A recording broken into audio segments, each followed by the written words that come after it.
Tubaye ikaze shuti bakunzi ba Kaya TV Rwanda, twizere ko mumeze neza, natwe turaho turashima Imana.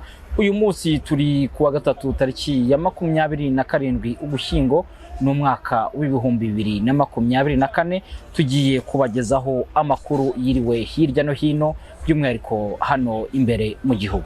Amakuru yacu agiye kwibanda kuri izi ngingo zikurikira. U Rwanda rwashyikirije Ubuhinde ukekwaho icyaha cy'iterabwoba. Abarenga 600 bagaragaweho ingengabitekerezo ya jenoside bari munsi y'imyaka 17. Ni mu gihe mu karere ka Gicumbi byara amarira n'agahinda mu gusezera kuri Nyirandama Chantal waguye mu manuka mu misi itambutse. Naho mu karere ka Musanze ibitaro byakiriye abarenga 1300 bakorewe ihohotera rishingiye ku gitsina ni mu mezi 8 gusa. Aya makuru mugiye kuyagezwaho nanjye Ndekezi Johnson. Ikaze nanone amakuru yacu, reka tuyahere ku nkuru ivuga ko u Rwanda rwashyikirije Ubuhinde ukekaho iterabwoba. Inzego z'ubutabera z'u Rwanda zashyikirije iz'Ubuhinde Salman Khan ukurikiranyweho ibyaha by'iterabwoba n'ibindi bifitanye isano. Ni igikorwa cyabaye mu gitondo cyo kuri uyu wa gatatu tariki ya 27 Ugushyingo 2024, kibera ku kibuga cy'indege mpuzamahanga cya Kigali. Salman Khan yatawe muri yombi nyuma y'ubusabe bwa guverinoma y'Ubuhinde binyuze muri polisi mpuzamahanga Interpol, aza gufatwa ku butaka bw'u Rwanda tariki ya 9 Nzeri uyu mwaka wa 2024.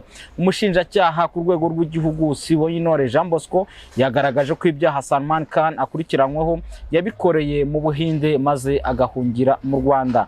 U Rwanda rukimara kumuta muri yombi rwabimenyesheje leta y'Ubuhinde tariki 29 Ukwakira 2024. Ubuhinde busaba u Rwanda ko rwakohereza Salman Khan. Ubwo busambe bubanza gusuzumwa na Minisiteri y'Ubutabera. Minisitiri w'Ubutabera akaba n'intumwa nkuru ya leta yemeje ubwo busabe bw'Ubuhinde tariki ya 12 Ugushyingo, anatanga uruhushya rw'uko ukekwa yoherezayo. U Rwanda n'Ubuhinde ni amasezerano bifitanye yo guhanahana abanyabyaha, ariko mu mategeko y'u Rwanda harimo ingingo y'uko mu gihe hari igihugu gisabye umunyacyaha uri mu Rwanda, ibihugu bigirana amasezerano y'ubwumvikane kikamuhabwa.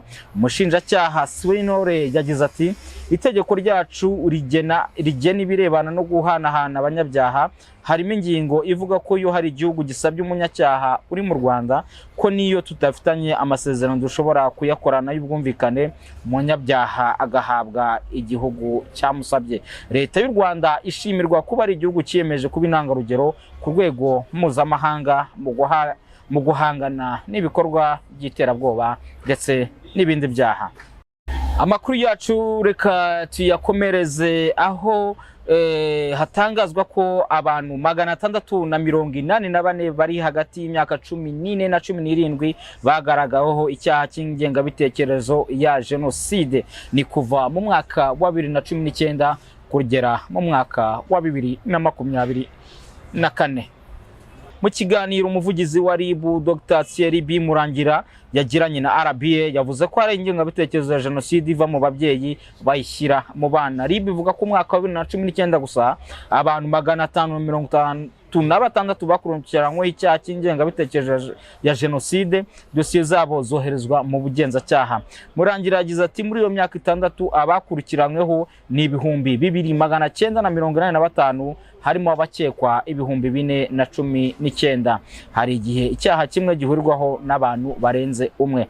Mu 2020 hakurikiranywe abantu 527, umwaka wakurikiyeho wakurikiranwa 560, umwaka wa 2022 baba 447, ni mu gihe mu mwaka wa 2023 bari 590. Dr Thierry avuga ko kugeza mu kwezi kwa Nyakanga 2024 hamaze gukurikiranwa dosiye 325 kugira ngo umwaka wa 2023 haboneke ibyaha by'ingengabitekerezo ya jenoside yakorewe abatutsi. RIB itangaza ko byaturutse ku bukangurambaga bwakoze. Yagize ati, uyu mwaka ushize niho habonetse ibyaha byinshi 590. Hano byatewe n'ubukangurambaga bwari bumaze iminsi bukorwa cyane cyane ku bantu bari bafite amakuru yaho imibiri yari yarashyinguwe uyu mwaka ushize abantu bitabiriye gutanga amakuru. Itegeko ryerekeranye no kurwanya icyaha cy'ingengabitekerezo ya jenoside n'ibyaha bifitanye isano nayo, ingingo yaryo ya 12 isobanura ko umuntu ugira imyitwarire cyangwa ukora igikorwa gigamije gutoteza, gutera ubwoba, gutuka, gutesha agaciro, kwigamba, gushinyagura cyangwa kwangiza umutungo w'umuntu bishingiye ko ari uwacitse ku icumu rya jenoside aba akoze icyaha. Ibikorwa bikozwe mu magambo ni kimwe mu bigaragaza ihohoterwa rikorerwa abarokotse jenoside. Umuvugizi wa RIB yagize ati: amagambo ashengura umutima, amagambo yo kwigamba, yo gushinyagura, yo kunyega cyangwa se amagambo atera ubwoba, gukoresha ibikangisho, kumukubita no kumukomeretsa, gutera amabuye hejuru y'inzu ye, kumwicira amatungo, kumwangiriza imyaka, ibi bigize icyaha.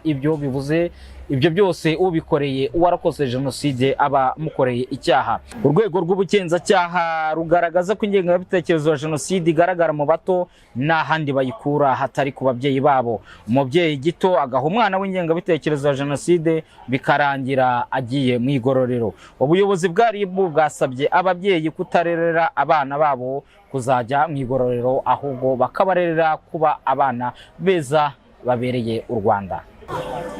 Mu karere ka Gicumbi byari amarira n'agahinda mu gushyingura umunyamuryango wa FPR Inkotanyi Nyirandama Chantal uherutse kugwa mu mpanuka y'imodoka.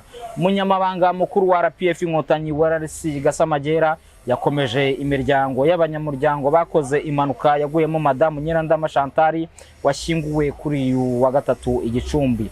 Honorable Wararisi Gasamagera mu izina ry'umuryango wa RPF Inkotanyi yabwiye abo mu muryango wa Nyirandama ko bakomeza kubana nabo kimwe n'abandi bakomerekeye muri iyi mpanuka. Wararisi Gasamagera agize ati: turakomeza mwese tubane namwe, turakomeza kubashyigikira, turakomeza kubihanganisha, niko bigomba kugenda, ariko noneho mu muryango wacu n'inshingano nta kituvanaho, nta nicyo twinubira, turi kumwe kandi tuzakomeza tubane namwe iteka ryose. Ku cyumweru tariki ya 24 Ugushyingo 2024 ku muhanda Gicumbi Base nibwo imodoka mu bwoko bwa Coaster yarimo Nyirandama n'abandi bantu 27 yakoze impanuka igeze ahitwa kuri Sakara, we ahita yitaba Imana. Nyirandama w'imyaka 51 y'amavuko yari rwiyemeza mirimo mu bijyanye n'amahoteli, akaba yari n'umunyamuryango wa RPF Inkotanyi. Imodoka yari batwaye yakoze impanuka ubwo bari bagiye mu nama y'umuryango wa RPF Inkotanyi ku rwego rw'intara y'Amajyaruguru yaberaga mu karere ka Musanze. Mukangango Donatille, perezida w'urugaga rw'abagore rushamike kuri RPF Inkotanyi, avuga ko Nyirandama yari umugore ushirika ubute wafatanyaga n'abandi kubakira batishoboye, gusubiza mu ishuri abana barivuyemo n'ibindi bikorwa biteza imbere akarere ka Gicumbi. Mu karere ka Musanze harabarurwa abantu 1322 biganjemo abagore n'abana bagannye ibitaro bakorewe ihohoterwa rishingiye ku gitsina mu mezi 8 ya mbere y'umwaka wa 2024. Ni byagaragazwe n'ubushakashatsi bwakorewe mu turere 10 two mu gihugu ESD tubaho ikoreramo, bugaragaza ko kuva muri Mutarama kugeza Kanama 2024 abantu bagera ku 1322 bagannye ibitaro bakorewe ihohoterwa rishingiye ku gitsina, muri bo mubare munini ari abagore n'abana. Umujyanama ku buringanire muri ESD tubeho Ingabire Eugenie yavuze ko nubwo iyo mibare imeze gutyo hakiri abagikorerwa ihohotera nibagana ibitaro, asaba buri wese kugira uruhare mu guharanira ko ihohotera rirandurwa kuko ridindiza iterambere. Umuyobozi w'akarere ka Musanze wungirije ushinzwe imibereho myiza y'abaturage Kayiranga Theobald yasabye abaturage kwirinda amakimbirane yo mu miryango, kugira umuco wo kuganira mu miryango kuko ari byo bikemura ibibazo by'ihohotera. Yagize ati: icyo dusaba abaturage bacu no kwirinda amakimbirane mu miryango ndetse n'itarasezerana igasezerana no kujya bagirana ibiganiro mu miryango. Ibi byose iyo babigize umuco n'irihohotera riracika burundu, tukagira imiryango itekanye ishoboye kwiteza imbere.